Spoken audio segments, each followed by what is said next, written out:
ABC that has pulled late night show host Jimmy Kimmel off air indefinitely over comments that he made about the shooting of the right-wing influencer Charlie Kirk. The network, which Disney owns, announced on Wednesday, just when he was going in to record his Wednesday night show, is when they decided to pull the plug. And this is why, because on the orders of Donald Trump for the comments that he made about the shooting of Charlie Kirk, saying that those comments were offensive, and that is why this decision was taken. So it is, of course, Donald Trump later called the move great news for America and congratulated APC for its courage. In fact, are urging NBC to do the same as well.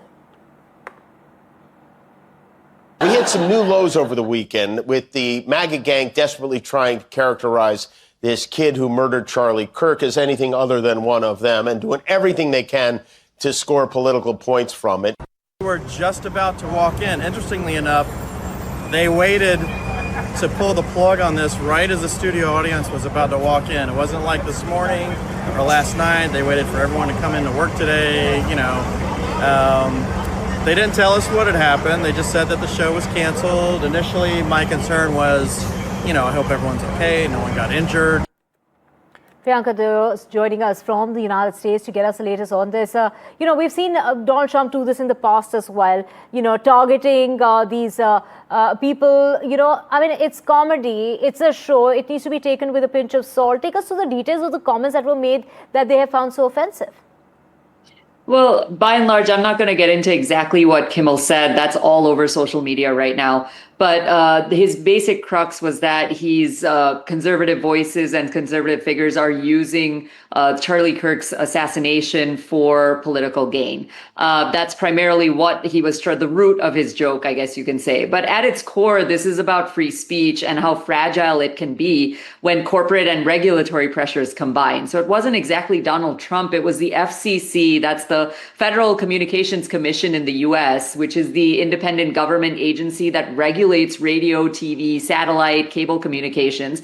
They issue broadcast licenses, manage the airways, and enforce rules about things like indecency or obscenity. But let's be clear, the FCC doesn't by law control political commentary or satire. But FCC Chair Brendan Carr, he's an appointee of Trump, by the way, publicly criticized Kimmel, calling his remarks truly sick and implying broadcasters could face consequences. So no law was broken by Kimmel, but the statement alone pressures networks to act preemptively. And as a result, ABC, Disney, and Nexstar affiliates pulled the show, citing political or potential offense. Now, that's corporate overreach at its finest, but rather than defend free expression, as you just said, these companies silenced Kimmel's voice to avoid criticism.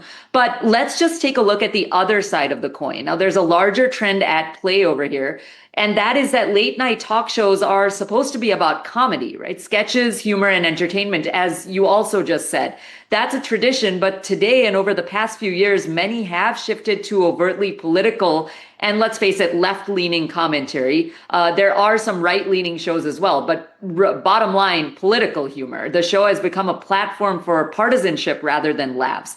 So the takeaway here is that it's not really about Democrats, Republicans, or any party directly censoring speech over here. It's about the entertainment ecosystem and what it's turned into. Comedy is honestly supposed to be about laughter, and now it's increasingly about politics. That's a problem for free speech and balanced discourse. Kimmel is just one example of what can happen. And at this rate, I feel that he won't be the only one to get suspended, whether the show is left-leaning or right-leaning, because unfortunately, all of them are leaning one way or the other these days. Right. Priyanka joining us from Chicago. Thank you so much for getting us